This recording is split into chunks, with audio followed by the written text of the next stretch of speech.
نماز کا وقت ہو جاتا ہے۔ دیگر صحابہ کرام کہتے ہیں کہ چونکہ نماز کا وقت ہو گیا ہے اور گزر رہا ہے، اس لیے ابو بکر صدیق آپ جماعت کرائیں، ہم آپ کی اقتداء میں نماز پڑھیں۔ حضرت ابو بکر صدیق مصلی پہ کھڑے ہوتے ہیں، نماز پڑھتے ہیں۔ جیسے ہی نماز کا آغاز ہوتا ہے اتنے میں ہی نبی کریم صلی اللہ علیہ وآلہ وسلم واپس تشریف لانے لگتے ہیں۔ حضرت ابو بکر صدیق کے بارے میں مشہور ہے کہ جب وہ نماز پڑھتے تھے تو نہ دائیں دیکھتے تھے نہ بائیں دیکھتے تھے۔ صحابہ کرام نے لیکن دیگر اصحاب نے نبی کریم کو آتے ہوئے دیکھ لیا تو انہوں نے درمیان سے ایسے درمیان سے ہٹ گئے۔ نبی کریم واپس آئے اور آ کر حضرت ابو بکر صدیق کے پیچھے کھڑے ہو گئے۔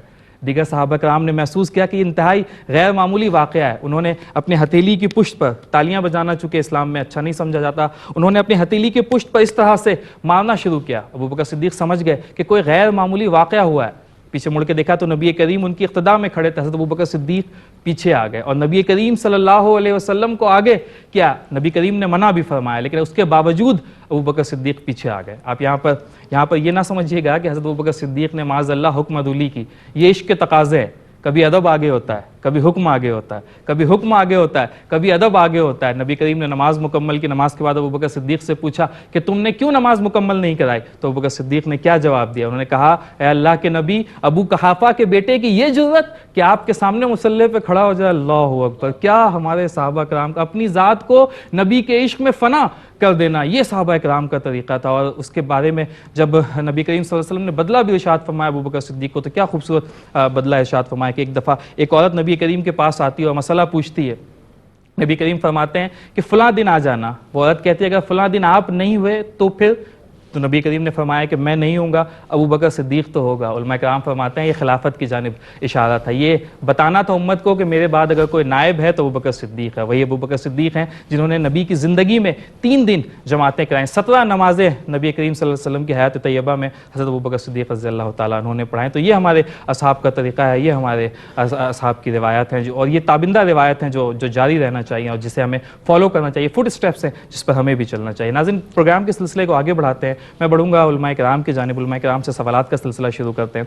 اور سب سے پہلے میں آپ سے یہ پوچھنا چاہوں گا کہ جس طرح سے میں نے ابتدائیہ میں بات کی کہ غلام ہے، رسول کے غلام ہے، غلامی ہے، رسول میں موت بھی قبول ہے، یہ بالکل ٹھیک بات ہے۔ ہم آج کل بہت سی حدیثیں بھی دیکھتے ہیں اور بہت سے نعرے بھی دیکھتے ہیں جو کچے ذہنوں کو متاثر کرتے ہیں کہ گستاخ رسول کی ایک سزا سرطن سے جدا، سرطن سے جدا، بالکل یہی سزا ہے۔ من سب النبی فاقتلوہ، جو نبی کی گستاخی کرے اسے قتل کر دو۔ لیکن اس میں صرف یہ نقطہ ارشاد فرما دیجئے کہ کیا اسلامی ریاست کے موجود ہوتے ہوئے کسی انڈیویجول کو یہ حق ہے کہ وہ خود سے فیصلہ بھی کر لے، خود سے اس پر عمل درآمد بھی کر لے اور خود سے اس کی ایگزیکیوشن بھی کر لے؟ یہ ممکن ہے؟ بسم اللہ الرحمن الرحیم۔ دیکھیے، سب سے اہمیت کا حامل مسئلہ یہ ہے کہ جو آئین اسلام نے ہمیں عطا کیا، جو سسٹم اور نظام عطا کیا، اس کی بنیاد تو رکھی گئی نا ریاست مدینہ سے۔ نبی کریم صلی اللہ علیہ وسلم نے ایک ریاست کی بنیاد رکھی اور پھر اس کو چلا کر دکھایا، لوگوں کو بتایا کہ ریاست اس انداز میں چلتی ہے۔ اگر آپ یہ تصور کریں نا، اگر ریاست مدینہ کی بنیاد نہ ہوتی تو بعد میں لوگوں کے لیے ہمیشہ کے لیے ایک اصول ہوتا کہ دیکھیں جی، اسلام اور حکومت علیحدہ علیحدہ چیزیں ہیں۔ آقا علیہ السلام نے بتایا کہ یہی اسلام ہے اور یہی حکومت ہے اور یہی انصاف اور معیار کے تقاضے ہیں۔ خوبصورت، بہت خوبصورت بات ہے۔ یہی ہمارے اصحاب کا طریقہ ہے، یہی ہمارے ازواج مطہرات کا طریقہ ہے۔ تو یعنی کہ ہمارے پاس جو بینچ مارک ہے وہ تو یہی ہے۔ تو آپ ساتھ ساتھ یہ بھی عرض کر دیں کہ کیا اصحاب کے بغیر، اہل بیت کے بغیر، ازواج مطہرات کے بغیر بھی کیا عشق رسول ممکن ہے، یا ان کے در سے وابستہ رہ کر ہی عشق رسول کی تکمیل ممکن ہے؟ دیکھیے، نبی کریم صلی اللہ علیہ وسلم کے عشق کی جو بات ہے نا، اب ظاہر ہے کہ ہمارے ہاں عشق کی تعریف کچھ اور ہوگی، اگر کوئی اور صاحب لے گا تو عشق کی اپنی تعریف کرے گا۔ ہر علاقہ اس کا اپنا کلچر ہے، ہر ملک ہے اس کی اپنی ایک نوعیت ہے۔ تو عشق کے اصل مزاج کو سمجھنے کے لیے کہ نبی کریم صلی اللہ علیہ وسلم کی ذات کے ساتھ عشق ہوتا کیا ہے، آقا علیہ الصلوۃ والسلام کی ذات کے ساتھ عشق کرنے کا طریقہ کیا ہے، ہمیں وہ سیکھنے کے لیے صحابہ کرام کی بارگاہ میں جانا پڑے گا۔ حضرت سیدنا ابوبکر صدیق کی ذات اقدس کو دیکھنا پڑے گا، فاروق اعظم کی ذات کو فالو کرنا پڑے گا، سیدنا عثمان غنی کی ذات کو دیکھنا پڑے گا، مولا کائنات کے اسوہ حسنہ کو، طریقے کو سمجھنا پڑے گا۔ پھر جا کے ہمیں پتہ چلے گا کہ آقا علیہ الصلوۃ والسلام کی ذات کے ساتھ عشق کیا کیسے جاتا ہے۔ اور ہمیں ازواج مطہرات کا نظام دیکھنا پڑے گا، وہ آقا علیہ الصلوۃ والسلام کے گھر میں کیسے خدمت کرتی تھیں۔ آقا علیہ الصلوۃ والسلام کے غلاموں کا نظام دیکھنا پڑے گا کہ جب حضور بازار میں تشریف لے کے جاتے تھے تو ان کا رویہ کیسا ہوتا۔ جب آقا علیہ الصلوۃ والسلام میدان جہاد میں ہوتے تھے پھر رویہ کیسا ہوتا، آقا علیہ الصلوۃ والسلام جب مسجد میں ہوتے تھے پھر مزاج کیسا ہوتا، اور آقا علیہ الصلوۃ والسلام جب لوگوں کی محفل میں ہوتے تھے نا پھر مزاج کیسا ہوتا۔ ان سب چیزوں کو دیکھنے کے لیے بہرحال ہمیں رجوع تو کرنا پڑے گا صحابہ کرام کی ذات کی طرف، ازواج مطہرات کی طرف، نبی کریم صلی اللہ علیہ وسلم کے خلفاء کی طرف۔ اگر ہم ان کی مثالوں کو اس میں سے خارج کر دیں، اگر ہم ان کے طریقے کو، ان کے دستور کو یہاں سے خارج کر دیں، تو پھر میں سمجھتا ہوں کہ ہم عشق کے اس کامل نظام پر نہیں چل سکتے جس پر اسلام ہمیں چلانا چاہتا تھا، کیونکہ میرے عشق کے تقاضے اپنے ہوں گے، کسی اور خطے میں چلے جائیں ان کے تقاضے اپنے ہوں گے، آپ کے عشق کے تقاضے اپنے ہوں گے۔ تو جب ہر کسی کے اپنے تقاضے ہوں گے تو میرے خیال میں اسلام کی روح کو ہم سمجھ نہیں سکیں گے۔ اسلام کی روح کو سمجھنے کے لیے ان مقدس نفوس کی طرف جانا پڑے گا، کیونکہ ان کی تعریف تو اللہ رب العالمین نے کی ہے۔ اللہ نے فرمایا لقد رضی اللہ عن المؤمنین، اللہ نے ان کی رضامندی کی طرف اشارہ کیا ہے، رضی اللہ عنہم ورضوا عنہ کی بات کی ہے اللہ رب العالمین نے۔ تو ہمیں دیکھنا تو پڑے گا نا بہرحال اللہ ان سے کیسے راضی ہے۔ یعنی کہ ہم اس بات کو سمجھیں کہ عشق رسول اصحاب کے بغیر، اہل بیت کے بغیر اور حضور اکرم صلی اللہ علیہ وسلم کی ازواج مطہرات کے بغیر نامکمل ہے۔ ناظرین، گفتگو کا سلسلہ جاری ہے، احساس رمضان ٹیلی تھون کی اسپیشل نشریات جاری ہیں۔ یہاں پر میں آپ کو احساس فاؤنڈیشن کے حوالے سے بتاتا چلوں، اس وقت آپ ہماری اسکرین پر اکاؤنٹ نمبرز بھی دیکھ رہے ہیں، ان نمبرز پر آپ احساس فاؤنڈیشن کو ڈونیٹ کر سکتے ہیں۔ ہمارے اکاؤنٹ میں آپ آن لائن ٹرانسفر کے تھرو پیسے جمع کروا سکتے ہیں، ہمارے اکاؤنٹ میں آپ چیک کے تھرو پیسے جمع کروا سکتے ہیں۔ ہماری اسکرین پر ریٹ لسٹ بھی موجود ہے، میں آپ کی آسانی کے لیے پڑھ دیتا ہوں کہ زکوٰۃ الفطر کی رقم اس سال جو علماء کرام نے طے کی ہے وہ $8 ہیں یا £5 ہیں۔ فدیہ ایک شخص کا ایک ماہ کے لیے جو علماء کرام ہمیں بتاتے ہیں وہ $240 یا پھر £150 ہے۔ کفارہ ایک شخص کا اگر کسی بھی شرعی عذر کی بنا پر بیماری کی باعث وہ شخص روزہ نہیں رکھ پا رہا ہے تو اس کے رشتہ دار، اس کے دوست احباب میں سے کوئی اگر اس کا کفارہ ادا کرنا چاہے تو وہ $480 ہیں یا پھر £300۔ 300 افراد کی افطاری میں اگر آپ اپنا حصہ ملانا چاہتے ہیں تو $240 یا پھر £150۔ بچوں کے لیے عیدی آپ اس کے لیے بھی اپنا حصہ شامل کر سکتے ہیں جس کے لیے آپ کو $95 یا پھر £75۔ راشن پیک کی تقسیم رمضان میں احساس فاؤنڈیشن کا ایک خاص طور امتیاز رہا ہے، خاص کر ملک کے دور دراز علاقوں میں جہاں عمومی طور پر دوسرے ادارے نہیں پہنچ پاتے یا جہاں آمد و رفت کے وسائل محدود ہیں، بہت مشکل سے ان علاقوں تک رسائی ممکن ہوتی ہے۔ ان علاقوں میں بھی رمضان میں راشن پیک کی تقسیم احساس فاؤنڈیشن کرتا ہے۔ اگر آپ رمضان میں راشن پیک کی تقسیم کے لیے اپنا حصہ شامل کرنا چاہتے ہیں تو $95 یا پھر £85 ہے۔ مساجد کی تعمیر کے لیے اگر آپ اپنا حصہ شامل کرنا چاہتے ہیں تو $9,500 یا پھر £7,500۔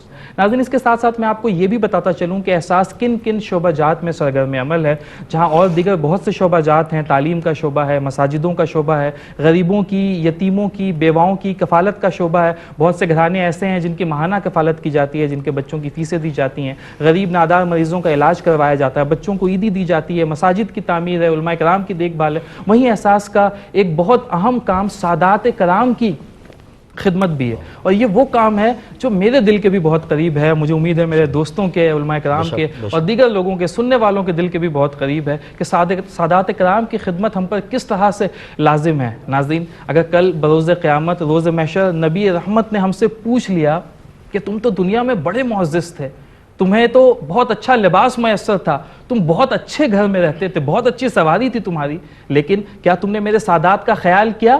اور اگر کیا بھی تو کیا اس طرح سے میرے سادات کا خیال کیا کہ فلاں دن، فلاں وقت، فلاں جگہ پر آ جانا، اس کے ٹوکن پرچیاں پہلے سے بانٹ دیں اور میرے نواسے نواسیوں کو لائن میں کھڑا کر کے تم نے راشن دیا؟ یہ اس طرح سے تم نے سادات کی خدمت کی؟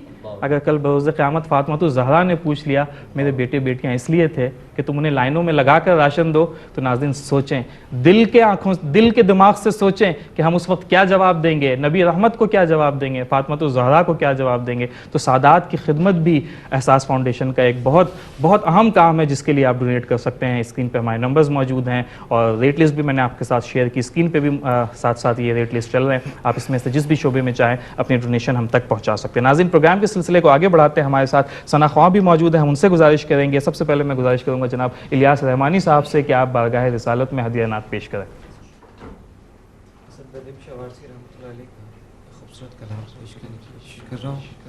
آواز ٹک کر دیجیے۔ قدم سے لائی ہے ہستی میں آرزو رسول عدم سے لائی ہے، عدم سے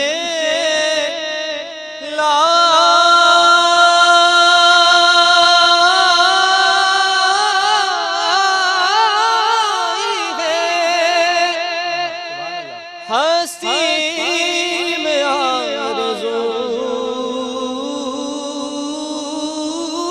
رسول کہاں کہاں لیے پھرتی ہے جستجو رسول، کہاں کہاں لیے یا رسول اللہ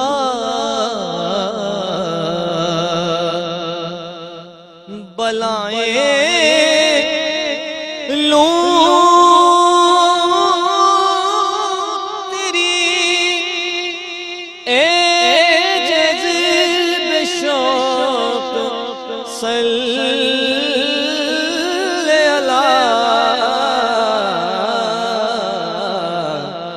کہ آج دامن دل کھچ رہا ہے سوئے رسول، کہ آج دامن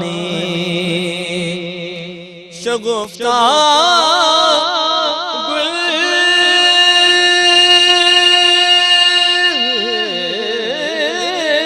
گلشن زغرا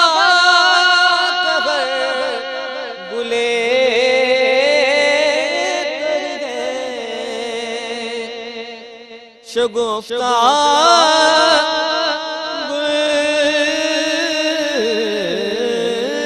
گلشن زغرات گلے تر گئے، کسی میں رنگ علی ہے، کسی میں بوئے رسول، کسی میں رنگ علی، اور جب تماشا ہو میدان حشر میں بیدم، عجب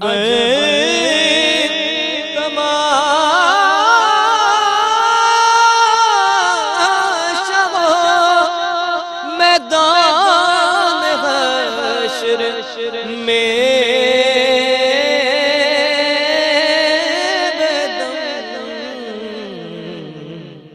کہ سب ہوں پیش خدا اور میں روبرو رسول، کہ سب ہوں پیش خدا اور میں روبرو رسول عدم سے رحمانی صاحب بہت ہی خوش الحانی کے ساتھ آپ بارگاہ رسالت میں ہدیہ نعت پیش کر رہے تھے۔ ناظرین پروگرام کے سلسلے کو آگے بڑھاتے ہیں، میں چاہوں گا جناب علامہ عبدالعابد مصطفیٰ کی جانب۔ میں علامہ صاحب جس طرح سے وہ ایک مصرع ہے نا کہ عمل پہ ہم یقی محکم محبت فاتح عالم، تو ہم محبت کو ہمیشہ سے، جب عشق رسول کی بات کر رہے ہیں تو ہم اس محبت کو بھی نظر انداز نہیں کر سکتے، ہم محبت کو ہمیشہ ہی سے فاتح عالم سمجھتے آ رہے ہیں، ہمیں تاریخ میں بھی یہ سبق ملتا ہے، ہمیں پڑھایا بھی گیا، ہمیں ہمارے استاد بھی یہی بتاتے ہیں۔ تو یہ بتائیے گا کہ کیا آج کے اس پرفتن دور میں اگر ہم عشق رسول کو اپنا لیں، اگر ہم رسول سے محبت کریں، تو کیا اس پرفتن دور میں بھی ہم فاتح عالم ہو سکتے ہیں؟ بسم اللہ الرحمن الرحیم۔ اس سوال سے قبل جو ہے آپ نے علامہ صاحب سے جو سوال کیا کہ کیا صحابہ کرام علیہ مردوان، اہل بیت عظام اور حضور کی محبت کا اگر کوئی شخص دعویٰ کرتا ہے اور ان سے محبت نہ کرے، ان سے کنارہ کشی کر کے کوئی دعویٰ کرتا ہے، تو کیا اس کا دعویٰ مکمل ہے یا نہیں ہے؟ چند بات ایڈ کروں گا، علامہ صاحب نے بڑی سیر گفتگو کی کہ بندہ جب کسی سے محبت کا دعویٰ کرتا ہے تو اس کا ایک تقاضا یہ بھی ہوتا ہے کہ اس محبت کرنے والی چیز، اس محبت کرنے والی جن چیزوں سے اس کی نسبت ہے اس سے بھی بندہ محبت کرے. ایسا ہی ہے. قرآن مجید فرقان حمید میں اللہ تبارک و تعالی نے ارشاد فرمایا کہ لا اقسم بہذا البلد. اللہ تبارک و تعالی فرماتا ہے کہ اس شہر کی قسم، یعنی شہر مکہ کی قسم. کیوں ارشاد فرمائی؟ فرمایا کہ وَأَنْتَ حِلٌّ بِهَذَا الْبَلَدِ کہ اے محبوب آپ یعنی تم اس شہر میں تشریف فرما ہو. تو حضور علیہ نبینا علیہ الصلوۃ والسلام سے محبت کا کوئی دعویٰ کرے اور حضور کے شہر سے محبت نہ کرے تو اس کا دعویٰ مکمل نہیں. حضور سے محبت کا کوئی شخص دعویٰ کرے اور صحابہ کرام سے محبت نہ کرے، اہل بیت سے محبت نہ کرے، ازواج مطہرات سے محبت نہ کرے، تو میں کہتا ہوں وہ اپنے دعوے میں جھوٹا ہے. یعنی اس کا محبت رسول سے بھی ناقص ہے. جی، صحابہ کرام، حضور کی نسبت صحابہ کرام سے، اہل بیت سے، ازواج مطہرات سے بے حد خاص تھی، تو ان سے محبت بھی لازمی ہے. اور آپ کا جو سوال جو ہے فاتح عالم کہ کیا محبت رسول فاتح عالم ہو سکتی ہے یا نہیں ہو سکتی؟ یقیناً ہو سکتی ہے. حضور علیہ نبینا علیہ الصلوۃ والسلام کے دور میں، آپ کے مبارک دور میں دین پھیلا، تو کیا دین معجزات کے ذریعے پھیلا؟ کم پھیلا. لوگ معجزات دیکھ کر کم ایمان لائے. حضور علیہ نبینا علیہ الصلوۃ والسلام کے حسن اخلاق، آپ کے کردار، آپ کی سیرت کو دیکھ کر کفار اسلام میں داخل ہوتے. ایسا ہی ہے. ایک یہودی حضور علیہ نبینا علیہ الصلوۃ والسلام کا چہرہ انور، آپ کے حسن اخلاق کو دیکھ کر بے حد متاثر ہوا، آپ سے محبت کر بیٹھا، آپ کو دل دے بیٹھا. لیکن اس کے والد جو ہے اسے منع کرتے کہ بیٹا تم ان کی مجلس میں نہیں جانا. اب وہ چپکے جو ہے وہ حضور علیہ نبینا علیہ الصلوۃ والسلام کی مجلس میں ایک کونے میں بیٹھ جاتا اور حضور کا دیدار کرتا، آپ کی جو ہے وہ گفتگو کو سماعت کرتا اور اپنے دل اور دماغ کو جو ہے وہ روشن منور کرتا. لیکن جب باپ کو پتہ چلا تو انہوں نے سختی کی، اور یہاں تک کہ سختی کا عالم یہ ہوا کہ وہ یہودی کا لڑکا جو ہے وہ بیمار ہو گیا، اور بیمار ہونے کے بعد جو ہے وہ اس ایج پر پہنچ گیا، اس نیج پر پہنچ گیا کہ وہ جو ہے وہ اس دنیا سے رخصت ہونے کے قریب ہوا. والد نے پوچھا کہ بیٹا تیری آخری خواہش کیا ہے؟ تو اس نے کہا کہ مجھے حضور علیہ نبینا علیہ الصلوۃ والسلام کا دیدار کرنا ہے. تو پھر اس کی آخری خواہش کو پورا کیا گیا. تو پتہ چلا کہ حضور علیہ نبینا علیہ الصلوۃ والسلام کے کردار کو اپنا کر، آپ علیہ نبینا علیہ الصلوۃ والسلام کی سیرت کو اپنا کر، حسن اخلاق کو اپنا کر، اور مسلمان جہاں کہیں بھی جائے اگر عالم کو فتح کرنا ہے تو پتہ چلا کہ حضور کی سیرت، حضور کے کردار، حسن اخلاق کا مظاہرہ کرے، محبت لوگوں میں بانٹے، نہ کہ جو ہے وہ فتنہ پروری کرے. تو اسی لیے حضور علیہ نبینا علیہ الصلوۃ والسلام کی محبت یقیناً عالم کو فتح کرنے کے مترادف ہے. بہت خوبصورت بات کی اور بہت اچھے طرح سے آپ نے اس بات کو سمجھایا. علامہ صاحب جیسے یہ فرما رہے تھے کہ نبی کریم صلی اللہ علیہ وسلم نے جو دین پھیلایا ہے اس میں نمبر 1 اخلاق ہے، حضور صلی اللہ علیہ وسلم کا حسن بھی شامل ہے، حضور صلی اللہ علیہ وسلم کا کردار بھی شامل ہے، ان کی سیرت بھی شامل ہے. لیکن حضور اکرم صلی اللہ علیہ وسلم کے زمانے کے بعد جو دین پھیلا ہے تو کیا یہ دین تلواروں کے ذریعے پھیلا ہے یا صوفیہ کرام نے اس دین کو پھیلانے میں اپنا کردار ادا کیا، یا وہ کون سے عوامل تھے؟ دیکھیں تلواروں کے ذریعے شہر تو فتح ہوئے، ملک تو فتح ہوئے، لیکن جو دین پھیلا ہے، لوگوں نے اسلام قبول کیا ہے، وہ کن بنیادوں پر کیا ہے؟ بسم اللہ الرحمن الرحیم. نبی کریم صلی اللہ علیہ وسلم نے جو دین ہمیں عطا کیا اور آقا علیہ الصلوۃ والسلام کی اس دنیا سے ظاہری طور پر پردہ فرمانے کے بعد اس دین کی جو نشر و اشاعت ہوئی، یقیناً اس میں بہت سارے عوامل تھے اور بہت سارے کردار تھے، اور ہر کردار اپنے مقام پر ایک اہمیت رکھتا تھا. ایک تو یہ ہے کہ ظاہری طور پر سلطنت کو وسعت دینے کے لیے یقیناً جہاد اور تلوار اس کی اہمیت ہے اپنی جگہ، اور اس کا انکار بھی نہیں کیا جا بالکل سکتا. ایسا ہی ہے. اور غازی کے لیے اور مجاہد کے لیے نبی کریم صلی اللہ علیہ وسلم نے بڑے انعامات کا اعلان بھی فرمایا ہے. آقا علیہ الصلوۃ والسلام نے جنت میں اسے اپنے قرب کی بشارت بھی عطا فرمائی ہے. تو یقیناً اس کی بھی ایک اہمیت ہے. لیکن اس کے ساتھ ساتھ اس بات کی طرف ہم آئیں گے کہ تلوار نے بہت سارے ممالک کو اور بہت سارے علاقوں کو اسلامی سلطنت میں داخل کیا. ٹھیک ہے. اس کے بعد نبی کریم صلی اللہ علیہ وسلم کے دوسری شخصیت کے دوسرے پہلو کی طرف آپ جائیں، کیونکہ آقا علیہ الصلوۃ والسلام کی زندگی کا ایک پہلو تو مجاہد کا بھی تھا نا. ایسا ہی ہے. نبی کریم ایسا بالکل نہیں ہوا اسلام کے ارکان میں سے ایک رکن ہے. جی ہاں، غزوہ بدر میں صحابہ کرام تو جہاد کے لیے نکلے ہوں اور آقا علیہ الصلوۃ والسلام فرمائیں دیکھیں میں تو اللہ کا نبی ہوں، میں جہاد کے لیے تھوڑی جاؤں گا، آپ بیٹھے رہتے ہیں معاذ، ایسا نہیں نا، آقا علیہ الصلوۃ والسلام سب سے پہلے ایز اے سپہ سالار میدان جہاد میں موجود تھے، غزوہ احد میں موجود تھے، احزاب میں موجود تھے، باقی تمام جگہوں پر بھی آقا علیہ السلام موجود تھے، لیکن اس کے بعد آقا علیہ السلام کی زندگی کے دوسرے پہلو بھی تھے، اسے دیکھ کر لوگوں نے ایمان اسے دیکھ کر ایمان لائے۔ تو اسلام کا یہ پہلو کہ نبی کریم صلی اللہ علیہ وسلم کے جہاد کے سلسلے پر چلتے ہوئے یقیناً مجاہدین نے بہت سارے خطوں کو، بہت سارے ممالک کو اسلام کے دائرے میں داخل کر دیا، ان کو داخل کرنے کے بعد پھر صوفیاء کا طریقہ، پھر علماء کا طریقہ کہ انہوں نے نبی کریم صلی اللہ علیہ وسلم سے جو دین سیکھا تھا اس دین کے ذریعے لوگوں کے دلوں کو بھی فتح کیا، لوگوں کے گھروں کو، لوگوں کی سلطنت کو، لوگوں کی مملکت کو مجاہد نے فتح کر کے اسلام میں داخل کیا، انہوں نے ان کے قلوب و اذہان کو فتح کیا اور ان کو لا کر دائرہ ایمان میں داخل کیا۔ یعنی ہم یہ بات سمجھ سکتے ہیں کہ محبت تب بھی فاتح عالم تھی، محبت اب بھی فاتح عالم ہے، اور آنے والے وقتوں کے لیے بھی محبت فاتح عالم ہوگی۔ علامہ صاحب یہ موضوع تو ایسا ہے کہ اس پر جتنی گفتگو کر لی جائے یہ ختم نہیں ہو سکتا، یہ وہ موضوع ہے جس سے مریض شفا یاب ہوتے ہیں، یہ وہ موضوع ہے جب ہم سنتے ہیں تو ہمارے رونگٹے کھڑے ہو جاتے ہیں، ہمارا ایک ایک انگ نبی کی محبت میں سرشار ہوتا ہے، ڈوب جاتا ہے۔ نبی کی محبت کی ہم جہاں پہ بات کرتے ہیں وہاں پہ اللہ سے محبت بھی ایک بہت اہم حصہ ہے، ہم نے اس مختلف پروگرام میں اس حوالے سے بھی بات کی، جہاں اللہ سے محبت ہماری زندگی کا ایک بہت اہم حصہ ہے وہاں مخلوق خدا سے محبت بھی ایک بہت اہم حصہ ہے۔ پروگرام چونکہ اسی نوعیت کا ہے، احساس رمضان ٹیلی تھون ہے اور ہم لوگوں کو اس جانب راغب کرنا چاہتے ہیں، تو کچھ گفتگو آپ اس حوالے سے بھی فرمائیے گا کہ زکوٰۃ کی کیا فضیلتیں ہیں یا مخلوق خدا کی خدمت کرنے کی کیا فضیلتیں ہیں، اور اگر ہم مخلوق خدا سے محبت کرتے ہیں تو یہ بھی تو کسی نہ کسی طرح خالق سے محبت ہے، یا یہ بھی تو کسی نہ کسی طرح رسول سے محبت ہے، تو اس حوالے سے اسلام نے ہمیں کیا انعام و اکرام کی جانب جو ہے وہ مطلب ہمیں کیا جسے آپ کہتے ہیں نا کہ راغب کیا ہے، لالچ کہہ لیجئے، دینی لالچ، اچھی لالچ جسے آپ کہہ لیجئے، تو اس حوالے سے ارشاد فرمائیے گا۔ بسم اللہ الرحمن الرحیم۔ میں اس میں یہ عرض کروں گا کہ اگر کسی کے ذہن میں یہ تصور ہو کہ محبت رسول ایک راستہ ہے اور محبت خدا دوسرا راستہ ہے، ٹھیک ہے، تو ایسا بالکل نہیں ہے۔ جو راستہ محبت رسول کے نام سے موسوم ہے وہی راستہ محبت خدا سے ہے، یعنی کہ ان دونوں ہستیوں میں اگر آپ سمجھیں کہ اللہ کا راستہ اور ہوگا تو رسول کا راستہ اور ہوگا، ایسا سوال ہی پیدا نہیں ہوتا۔ اس لیے اللہ رب العالمین نے قرآن پاک میں ذکر کیا کہ من یطیع الرسول فقد اطاع اللہ، کہ جس نے رسول اللہ کی اطاعت کی ہے اس نے اللہ کی اطاعت کی ہے، دو راستے بالکل نہیں ہیں۔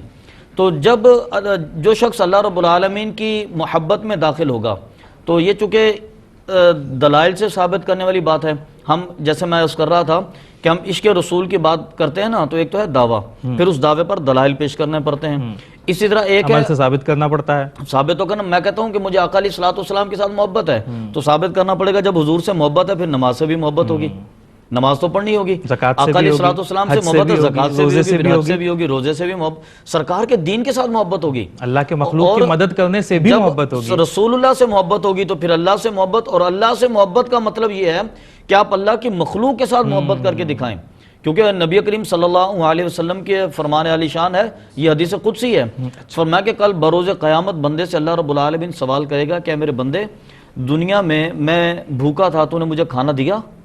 بندہ تعجب سے عرض کرے گا کہ میرے مالک تو خالق کائنات اور بھوکا؟ اللہ رب العالمین فرمائے گا کہ میری خلقت میں سے فلاں شخص بھوکا تھا تو نے اس کو کھانا کیوں نہیں دیا؟ اللہ رب العالمین فرمائے گا میں بے لباس تھا تو نے مجھے لباس کیوں نہیں دیا؟ اے خالق کائنات تو اور بے لباس؟ اللہ فرمائے گا کہ میری خلقت میں سے فلاں بے لباس تھا تو نے اس کو لباس کیوں عطا نہیں کیا؟ یعنی کہ اللہ رب العالمین نے مخلوق کی مدد کو اپنے اوپر لیا۔ اب دیکھیے مقروض کسی مجبور کی مدد کرنا، کسی ضرورت مند اور حاجت مند کی مدد کرنا، وہ اتنی بڑی بات ہے کہ اللہ رب العالمین فرماتا ہے کہ من ذا الذی یقرض اللہ قرضا حسنا، اللہ کو قرضہ کون دے گا؟ اللہ اکبر، تو اللہ رب العالمین خالق کائنات ہے، سارے زمین و آسمان کے خزانے تو ہے ہی رب کی ملکیت میں، اللہ تو خود لوگوں کو عطا فرماتا ہے، وما من دابۃ فی الارض الا علی اللہ رزقها، اللہ رب العالمین تو پوری خلقت کو رزق عطا فرماتا ہے۔ اے میرے مالک تجھے قرضے کی حاجت ہے؟ اللہ رب العالمین فرمائے گا کہ میری خلقت میں سے فلاں لوگ مجبور تھے، فلاں بے بس تھے، فلاں حاجت مند تھے، تو نے ان کی مدد کیوں نہیں کی؟ تو میں یہ عرض کرنا چاہ رہا ہوں کہ محبت رسول اور محبت خدا، آپ سمجھیں کہ یہ ایک ہی راستے پر چلنے کا نام ہے، راستے کے صرف نام دو ہیں، راستہ ایک ہی ہے، اور یہ نبی کریم صلی اللہ علیہ وسلم کی بارگاہ سے شروع ہوتا ہے اور جنت تک پہنچاتا ہے۔ اگر کوئی شخص کہے کہ میں اللہ رب العالمین کی توحید کرتا ہوں، اللہ کو وحدہ لا شریک مانتا ہوں، لیکن اس کی توحید تب تک منظور نہیں ہوگی جب تک وہ رسول اللہ کی بارگاہ سے نہیں لیتا. اللہ فرماتا ہے کہ قل هو اللہ احد، اے حبیب آپ ان کو بتائیے کہ اللہ وحدہ لا شریک ہے. بے شک دین تو ہم تک وہیں سے پہنچا ہے، دین تو حضور کی بارگاہ سے نکلے گا. ہم نے تو اللہ پر بن دیکھے ہم ایمان لائے. ہم نے نبی کریم صلی اللہ علیہ وسلم نے فرمایا، اور ان کی محبت کا تقاضا تھا کہ ہم نے عرض کیا کہ اللہ رب العالمین وحدہ لا شریک ہے. ہم تو بن دیکھے، کیونکہ اللہ اور اس کے رسول کی محبت ایک راستہ ہے. پھر جب آپ نے رسول اللہ کی محبت کی بات کی تو آپ اللہ کی محبت کا دعویٰ ثابت ہوا، اور جب اللہ رب العالمین کی بات آئی تو پھر اللہ کی خلقت سے محبت کرنا ثابت ہوا.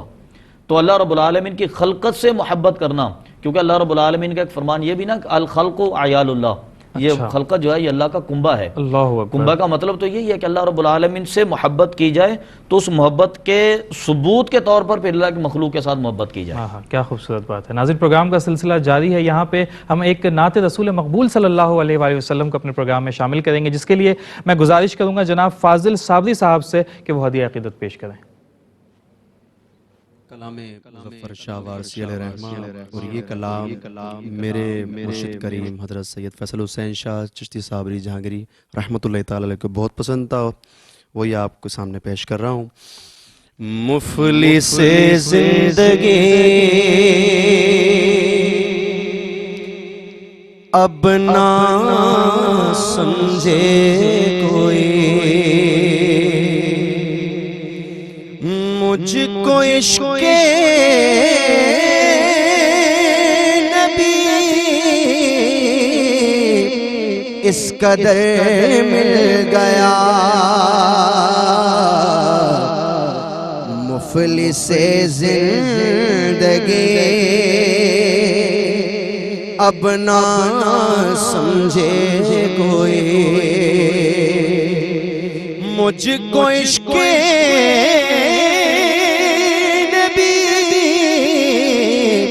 اس قدر مل گیا، جگمگائے نہ کیوں میرا سے دوروں، ایک پتھر کو آئینہ دے مل گیا، ان کا دیوانہ ہوں، ان کا مجذوب ہوں، کیا یہ کمی ہے کہ میں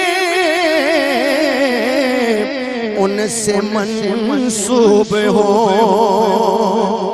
ان کا دیوانہ ہوں، کا مجذوب ہوں، کیا یہ کمی ہے کہ میں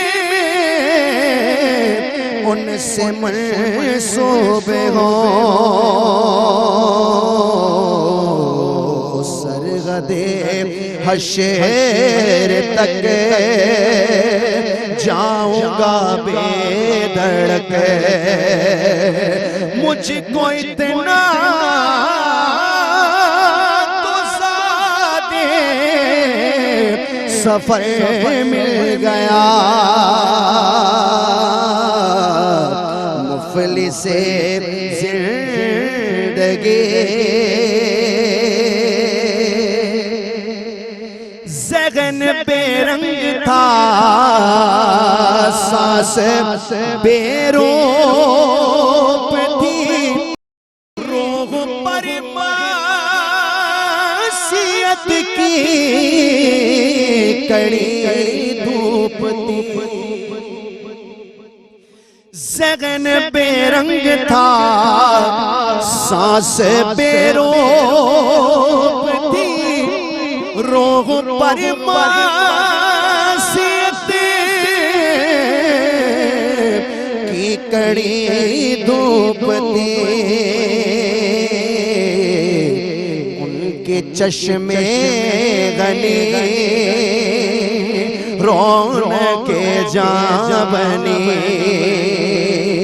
ان کی چشمے غنی ان کی نگاہ ناز میں جادو ضرور ہے، جس کو وہ دیکھ لے وہ تڑپتا ضرور ہے، ان کے چشمے غنی رونق کے جان بنی، چھاؤں جس کی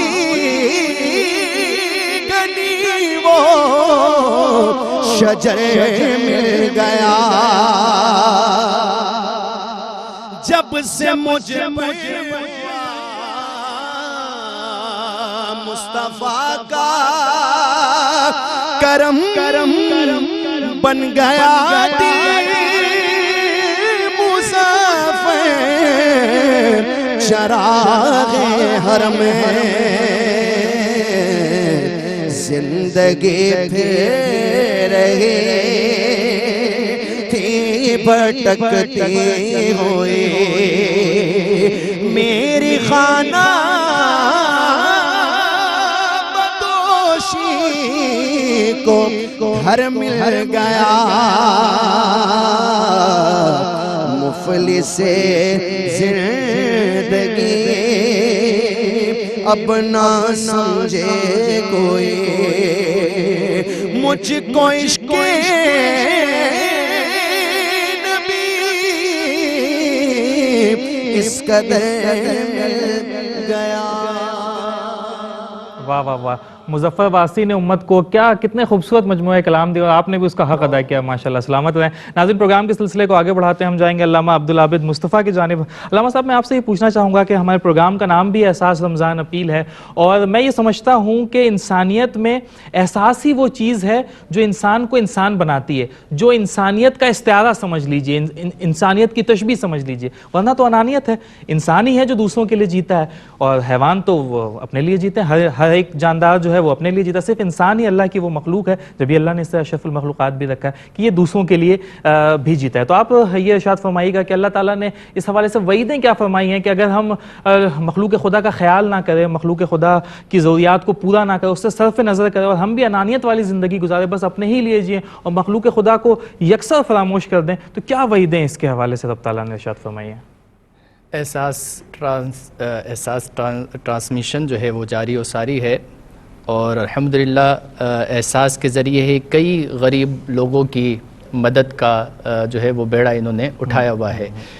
حدیث پاک حضور علیہ نبینا علیہ الصلوۃ والسلام نے ارشاد فرمایا کہ اس وقت تک تم کامل مومن نہیں ہو سکتے، یا فرمایا کہ افضل ایمان وہ ہے کہ جو چیز تم اپنے لیے پسند کرو وہی دوسرے مسلمان کے لیے پسند کرو۔ ایسا ہی ہے۔ آج ہم اپنے لیے اچھا کپڑا پسند کرتے ہیں، آج ہم اپنے لیے اچھا کھانا پسند کرتے ہیں، آج ہم برانڈڈ چیز پہننا پسند کرتے ہیں، تو کیوں نہ ان غریبوں کا بھی خیال کریں جو بھوکے ہیں، ان غریبوں کا بھی خیال کریں کہ جنہیں صاف پانی میسر نہیں، ان غریبوں کا خیال کریں کہ جن کے پاس پہننے کے لیے کپڑا نہیں۔ تو حضور کا یہ فرمان کہ آپ نے فرمایا کہ اس وقت تک تمہارا ایمان کامل، یا تم ایمان کی کاملیت کی شرط ہے، جی، اور افضل ایمان فرمایا وہی ہے کہ جو تم اپنے لیے پسند کرو وہی دوسرے مسلمان بھائی کے لیے پسند کرو، اور فرمایا کہ جو چیز اپنے لیے ناپسند کرو وہی دوسرے مسلمان کے لیے ناپسند کرو،